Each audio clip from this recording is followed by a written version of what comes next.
আমার আজকে 6 লক্ষ টাকা আমার জলে চলে গেছে।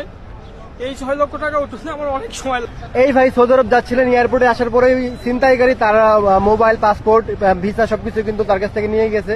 সে কিন্তু এখন যাইতে পারতেছে না। ভাই কয়টা বাজে ফ্লাইট ছিল আপনার? আমার 9টা 9:30 ফ্লাইট ছিল। 9:30 বাজে ফ্লাইট ছিল। কোন দেশে যাচ্ছিলেন? সৌদি আরব। কি কাজে যাচ্ছিলেন? কনস্ট্রাকশন। কনস্ট্রাকশন। এখন যাইতে পারলেন না? না, কারণটা কি মূলত একটু বলেন আপনি। কারণটা আমি ওখানে 4:45 আইসা সিএনজি থেকে নামছি। সিএনজি থেকে নামার পরে আমার ট্রলিটা আমি হাতের কাছে রাখছি।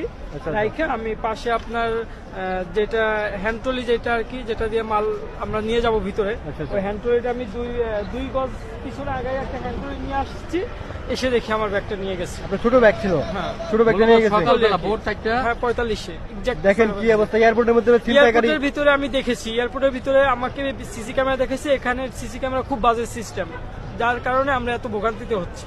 এখন তো আপনি পাসপোর্ট না বললে যাইতে পারবেন না।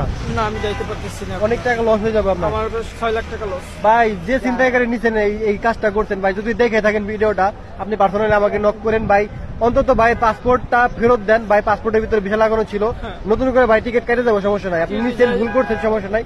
আপনাকে মাফ করে দেওয়া হলো, কিন্তু আপনি ভাই ফেরত দেন যেমনি পারেন।